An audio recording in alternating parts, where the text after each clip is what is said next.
It all started with neighbors, housed and unhoused, gathering around a bucket fire, sharing stories, sharing life, sharing warmth. We are a group of people who envision communities that are safe, supportive, and full of opportunity. Welcome to the Bucket Fire Podcast by Cultivate Initiatives.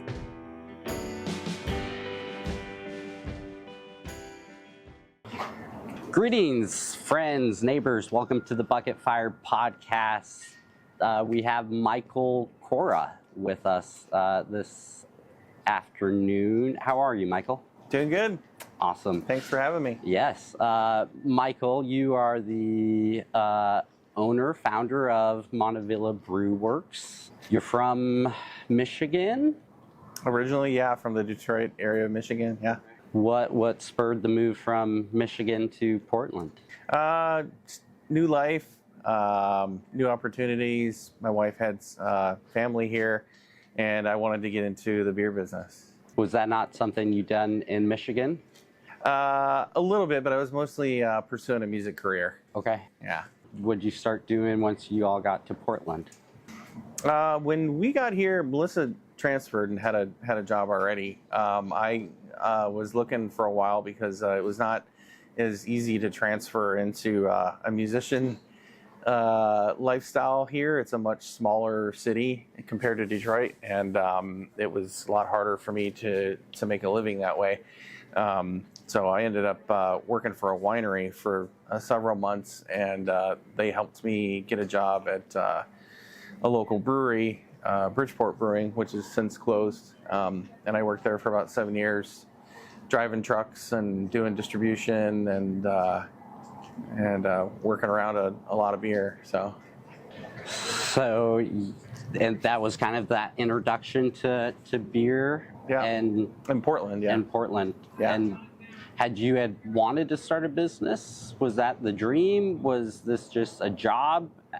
What kind of was that? Yeah, eventually I did because a lot of people were doing it, but I thought if the opportunity came up and then Melissa and I would go for it. So we sat down and wrote out a business plan and everything, and fast forward. Now we've been open 10 years this July.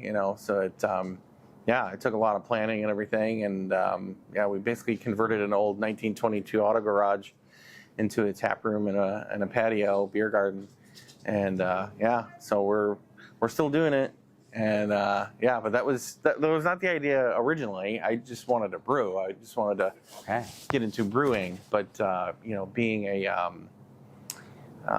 business owner was not had not entered my mind yet.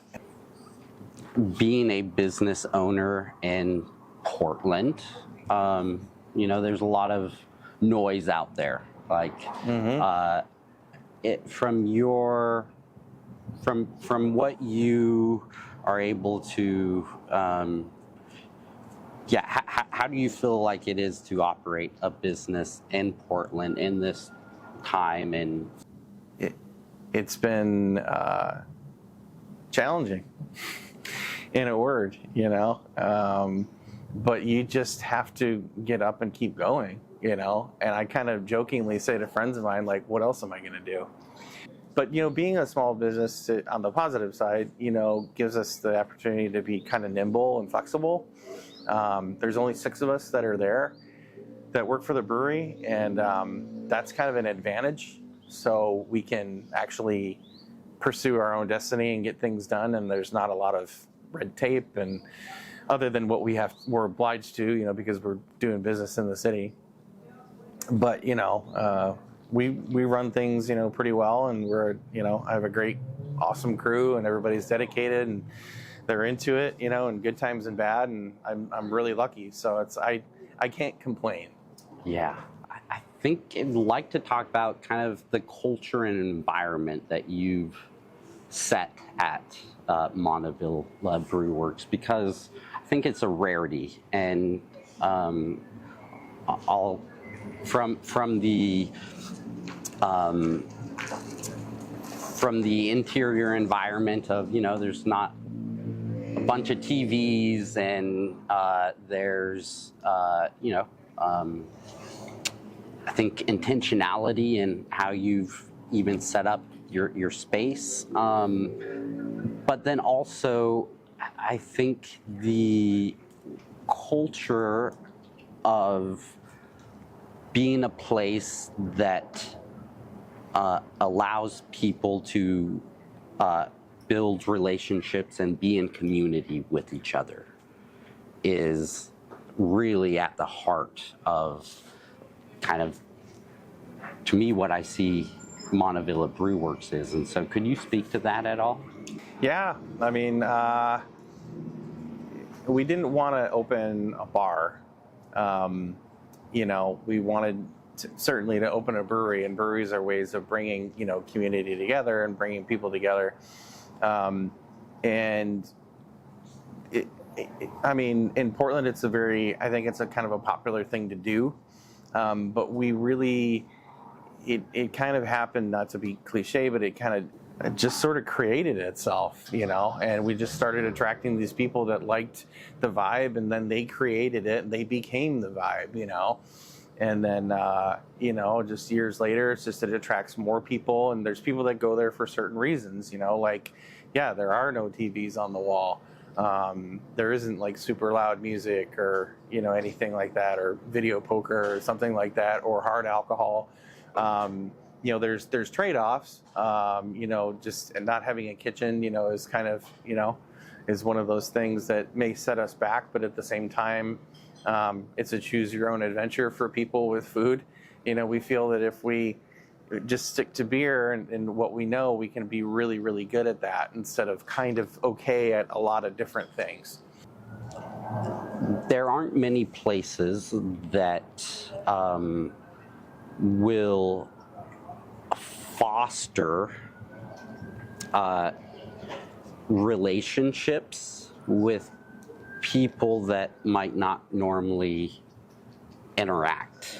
And I think you all, specifically with Cultivate Initiatives, have done that by being intentional by a couple things. And I think, I remember when we had Bobby, one of our staff, pass. Mm-hmm. Things happen so quickly, and I remember at 3 p.m. There was like, we don't know what to do. Let's buy pizza and let's invite everyone to Montavilla Brew Works, because it was a place that was safe. It was a place that would allow, even grieving, to like a brewery that would allow, a space for, a group of people to like mourn the loss, I think is, so I think of that example, but I think of the other one of you came up to us and were like, hey, I'd like to put out a bin for the month of January and have some donations that people could bring.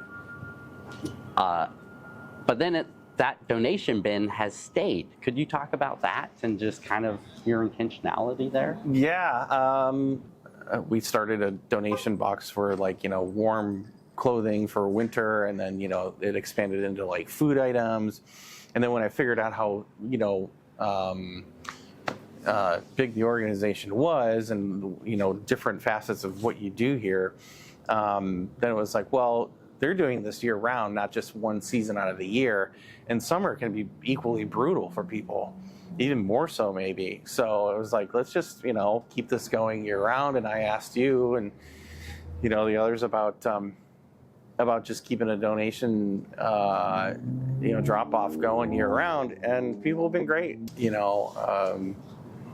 The Cultivate community is just it's just kind of a no-brainer to me, and some people may kind of look at it like, who are these people? Like, what is this group? What is this all about? And it's like, well, let's have a conversation, and it's like, these problems that we're having are not going to go away, so why not, bring a little kind of normalcy, to people's lives. And again, it's like, we're not there to let people, overindulge and that kind of thing.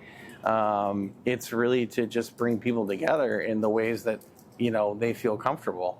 Yeah, I think you captured something gold, which is like, this shouldn't be a one-off. Yeah. Like, because our community, our neighbors experiencing many complexities, like, it doesn't stop for them. And then also, like, people's generosity shouldn't be a one-off. Like, it should be a consistent thing. And I think that is so beautiful and such a rarity. Yeah, we're happy to do it. I mean, as long as this place exists, we're willing to open our doors. I mean, I think it makes a difference for, obviously the people that you help and support, but it does something for our people too. It does something for my staff. I think they get a lot out of it and kind of see that, they're helping, with people as well. And then our customers that come in as well. It's like, we're all just people here. There's nothing, I don't see like a separation, that I think a lot of people see. And yeah, you mentioned like looking down on people. It's that's just not a thing. We're very much anti that. Yeah. And that's the real thing. I mean, that's, you really should be welcoming to everybody if you're going to be a community space. And not just say it in words. Yeah, you really do need to show it. You really do need to, and it can be difficult because I still have a business to run. But there's also, we're also living in the same city and on the same planet, and so it's like, I think we have one shot at this. So it's like, let's help each other out while we're here, because I mean, we're not here long, and it's like, if people are hurting, I mean, just help them out.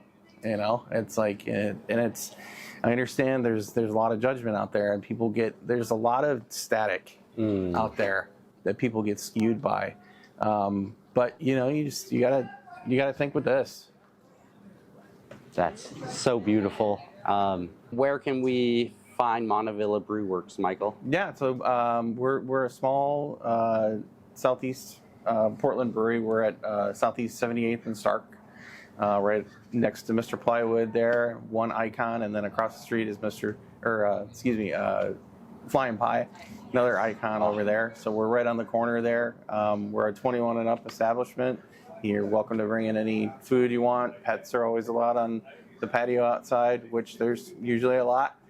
And yeah, you should come by sometime on a Tuesday for the Cultivate Happy Hour and get to meet some of these folks. Yes, and also you can find beer at Winco and other places. Yeah, Winco, New Seasons, Market of Choice, a lot of bottle shops around town. It just kind of keeps expanding. So wherever you don't see our beer, just ask people for it. And the beer community and beer buyers in this town are pretty supportive. So, all right. Well, what a thrill! I look forward to more of these conversations, and thank you. You bet. Yeah? Yeah. If you're inspired by the stories you heard and want to be part of positive change, visit our website, stop by for a tour, or simply say hi to a neighbor. There's always room for you around the fire.